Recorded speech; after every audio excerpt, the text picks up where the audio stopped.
군주의 도리를 일컫는 천살, 12신살에서 겁살부터 순행으로는 세 번째이고 화계살에서 역행하면 10번째인 천살이 신자찐년생은 미가 천살이고 사유축년생은 진이 천살이며 인호술년생은 축이 천살, 해묘미년생은 술이 천살이다.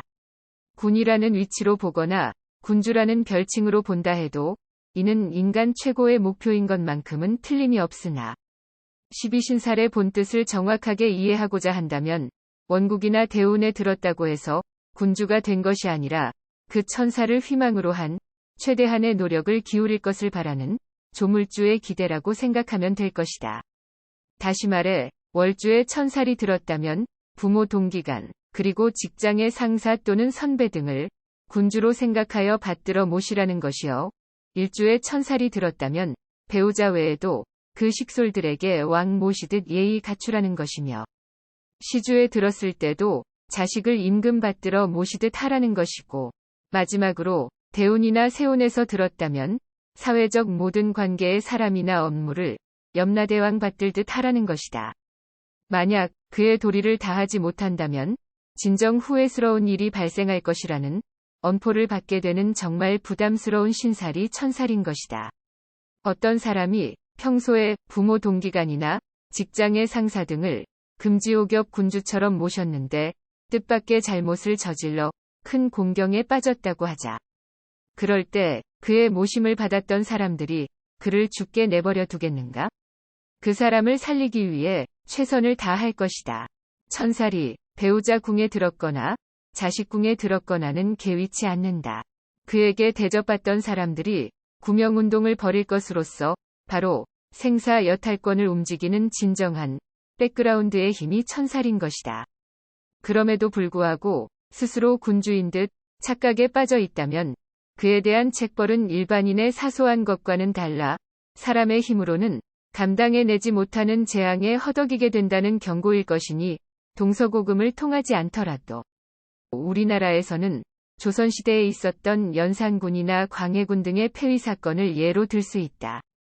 그러나 그것은 그를 위시하여 난신적자들을 제거하고 끝냈던 사건이기에 나라가 망하기까지 간 사건은 아니었다. 다만 삼국시대를 거쳐 신라시대로 그리고 고려를 거쳐 조선시대 또 대한민국으로 나라 이름을 바꾸어가며 살 수밖에 없었던 까닭은 위정자들의 잘못으로 국민들을 도탄에 빠뜨리다 못해 나라의 주권까지 빼앗기는 불상사였었음을 교훈 삼아야 한다는 것이다. 즉, 천살이 원국에 있으면서 그 전후 사정이 밝은 사람은 도탄에 빠진 가족을 구하고 어지러운 사회의 질서를 바로잡으며 더 나아가 비탄에 빠진 국가의 권리를 되찾는 1등 군주의 모습이 있고 반대로 천살이 있으면서 그 주변 사정이 어두운 사람은 스스로 최고인 양 독불장군의 아나무인 행동으로 군주의 품위를 흉내내다가 가족을 도탄에 빠뜨리고 사회 질서를 어지럽게 만들며 더 나아가 국가를 비탄에 빠뜨리다가 끝내는 자신도 수천길 벼랑으로 내던져지는 비극적인 삶으로 마감하게 되는데 실생활에서 나오는 모습들은 다음과 같다. 첫째, 천살이 월주에 들었다면 부모 및 동기간의 힘으로 만들어진 왕궁처럼 훌륭한 그러나 사유재산이 될 수 없는 집을 차지하게 된 것으로서 조상을 받들고 가족들을 위하며 더 나아가 국가를 위해 봉사해야 하는 등 막중 책임이 안겨진 사람이다. 따라서 현명한 사람이면 전임자를 편안히 모시기에 우선 주력하고 자신에게 딸려온 식구들을 안전하게 배치시킬 조치를 취하면서 후임자를 위한 배려로 자기 소유화하려는 어리석은 욕심을 버리고자 하기 때문에 후환이 따르지 않는다. 그러나 미련한 사람은 자기 잘났다는 자만심과 취득 과정에서 있을 수 있는 과분한 사정이 잘 무마되지 않을까봐 미처 이사 나가지 못한 전임자의 식솔들을 쫓아내기에 혈안이 되고 딸린 식구들을 생각하기에 앞서 자신의 안위를 생각하며 영원히 소유하려는 욕심으로 후임자가 들어올 수 있는 구석부터 차단시키고자 하기 때문에 후환이 생겨 맡은 바 책임을 다하지 못하고 끝내는 쫓겨나는 상황이 발생하여 집은 집대로 뺏기고 책벌은 책벌대로 면치 못하니 결국은 귀양처가 자식 주거지로 변하게 된다는 것이다. 둘째, 생일에 천살이 들었다면 마누라나 신랑 덕분에 왕이 되었기 때문에 배우자 식솔들의 센 입김에 짓눌릴 수밖에 없다. 그들을 하늘같이 떠받들어야 되는 불편이 당연 발생하는 것이다. 남자는 처가 식구를 모시고 그들의 의도대로 움직여야 되는 허수아비의 모양이요.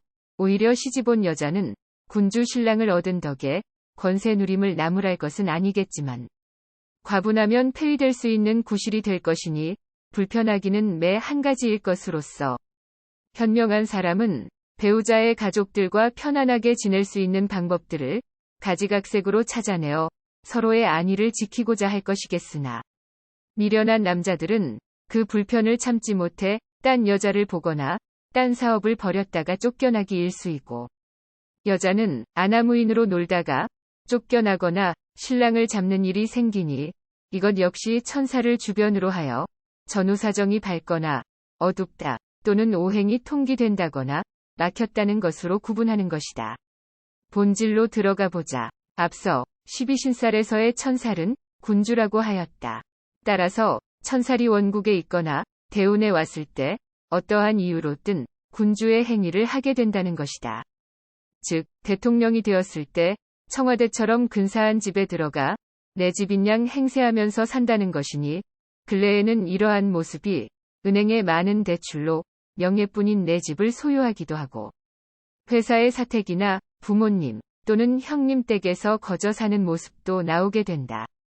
그러나 그 집은 대통령 관저처럼 임기가 끝나면 후임자에게 내주어야 할 것이고 아울러 영원히 사유화할 수 없다는 것으로서 많은 대출을 받아 산 집이라면 기한 내에 그 빚을 다 갚을 수 없다는 것이요. 거저 사는 집이라면 그 집의 권리를 차지하여 눌러 앉고 싶은 생각에 해서는 안 될 일을 하게 되어 더욱 공경에 빠질 수 있다는 것이다. 군주는 국가를 리드해달라는 국민들의 부탁하에 선출된 1등 공무원일 뿐 그 나라가 자신의 것은 아니기 때문에 일반 생활에서는 원주인이 따로 있는 월급사장이나 권리 대행자의 모습으로 일을 하게 되므로 맡긴 사람의 입장에서는 분수 이상의 일을 싫어하고 늘 감시감독하기 때문에 앉아있는 자리가 매우 불편한 것은 틀림없지만 그래도 현명한 사람은 권한대행의 업무를 무난하게 처리하여 주인에게 이득을 안겨주지만 그렇지 못한 경우 자신의 이득만을 위해 애쓰다가 임기 이전에 물러나는 사람도 허다하다는 것이다. 높디 높은 군주께서 어려운 일 닥쳤다고 아무에게나 고민을 털어놓을 수는 없다. 그 자리를 뺏으려고 호시탐탐 기회 노리는 자도 많거니와 자칫 국가의 안위를 공경에 빠뜨릴 수도 있듯이 보통 사람의 운명을 보는 사주에서는 이것을 이겨내지 못해 정신 이상으로 발전하는 경우도 많다. 다시 말해 원국에 있는 천살은 그 임기가 평생이기 때문에 평생 긴장하며 산다는 것이고 대운에 오는 것은 10년 임기가 주어져 있으며 세운에서 오는 것은 1년 동안의 임기이지만 대운이든 세운이든 운에서 오는 것은 왔다가 가게 마련인데 그 자리를 서로 빼앗으려고 아우성이니 만약 내놓지 않을 경우 반역이라는 죄명을 씌워 내쫓기게 될 것인즉 가장 치욕적인 기억을 남기는 때이기도 하다. 누구라도 군주가 되었다면 국가를 위하여 이 한 몸 다 바칠 각오를 하게 된다. 그러나 날이 갈수록 초심이 변질되는 까닭은 그를 좌우에서 보좌하는 사람들의 욕심으로 인해장막이 쳐져 신민하는 눈이 가려지기 때문에 본의 아니게 연구집권의 마음이 생긴다든지 또는 높은 곳에 있을 때 대대손손 먹고 입을 것을 구하려고 하는 등 권리대행자로서의 주어진 대가 외에 사유 몫을 더 챙기려고 함으로써 조사받게 되고 만약 부정행위가 있었다면 임기 중이건 아니건 간에 하야해야 되는 것이니 사주에서는 천살이 있는 좌우의 사정이 어둡다거나 밝다거나 또는 통기되었다거나 불통되었다는 등의 구분으로 이 사정을 알 수 있다는 것이다. 신례를 들어보기로 한다. 위사주는 조선의 태조 이성계이다. 1335년 음력 10월 11일 출생이다. 군주의 덕목인 술천살이 출생월에 있는 사주로서 이성계를 승승장구하게 한 장본인이기도 한데 돼지의 개월 출생임을 첨부하여 좀 더 표현하자면 산업단지를 지키는 국가의 철통 같은 모습일 수 있다는 것이다. 어쨌든 이성계는 쓰러져 가던 고려를 엎어버리고 조선을 건국했다. 잘 먹고 잘 살 수 있겠다고 열광하는 부류, 옥류동 깊은 곳으로 숨어들며 한탄하는 부류도 있었다고 역사는 말하고 있다. 그러나 그에게 군주의 덕목이 있었기에 가능한 일이었다고 하지 않을 수 없다. 다음은 천살대운의 시작과 동시에 대통령 집무실로 직행한 사람이다. 윤석열 현 대통령이시다. 대통령께서는 2022년 이민년에 우리 나이로 63세 이른다. 바로 을미 천살대운이 시작되었고 이때에 이르자 한치의 오차도 없이 대통령실로 직행하였으니 윤 대통령 사주에는 63세에 이르러 군주의 업무를 시작하라는 조물주의 특명이 이미 주어져 있었다는 것이다. 다음은 여자로 태어났으나 남자로 변신할 수밖에 없었던 사람이다. 생일에 축토 천살, 출생 시에는 진토 월살이 있어 군주의 품격이라 할 수 있는 헌원 장부의 모습도 있고 다정다감의 품격인 모친의 모습도 가졌다고 할 수 있다. 돌려 말해 남성과 여성의 양성을 가졌다는 것이고 사주상으로 쉽게 말하면 논밭 갈고 다듬어 농사지어야 할 소가 농사지을 수 없는 늪에 빠져 허덕이는 모습인 것이다. 그런데 이 사람은 여자였다. 때문에 여자 염색체인 진토월살이 더 건강해야 했었다. 그러나 생월의 닭이 사유축 삼합으로 거들면서 소천살이 사주의 중심부를 차지하게 된 이상 여성의 기질은 애초부터 건강하지 못했고 또 더 이상 발전할 수도 없었다. 실제로 이 사람은 성장 과정에서 남자의 염색체가 더 발달하여 여자의 본성을 잃어버렸고 30 넘은 뒤에는 부모의 적극적인 지원 아래 남자로 성전환 수술을 하였으며 그 뒤로 여자를 얻어 결혼하기에 이르렀다. 다음은 어린아이 시절을 한국에서 보낸 일본인 청년의 사주이다. 출생월에 진천살이 있고 그 천살 앞에 사지살이 있어 화생토 토생금이 연이어졌으므로 천살의 전후사정에 막힘이 없는 사주이다. 다시 말해 외무부 장관을 앞세우고 온갖 시중을 드는 시녀를 뒤따르게 한 용황의 행차와 같음으로써 실모습은 다음과 같다. 이 사주는 1993년생의 일본인으로서 일본 대기업의 한국 지사장으로 파견 근무를 하게 된 부친을 따라 오랫동안 우리나라에서 살다가 본국으로 돌아갔다. 따라서 주택 사정은 물론 많은 생활비의 지원이 본사에서 있었고 아울러 친가도 외가도 모두 부자였으므로 금지옥엽 귀한 자식으로 성장하고 있었다. 다만 외국 생활이 불편했던 탓인지 오랫동안 중이염을 앓고 있었기는 하였다. 천살, 다시 말해 군주의 품위를 지킨다는 것은 절대 쉬운 일이 아니다.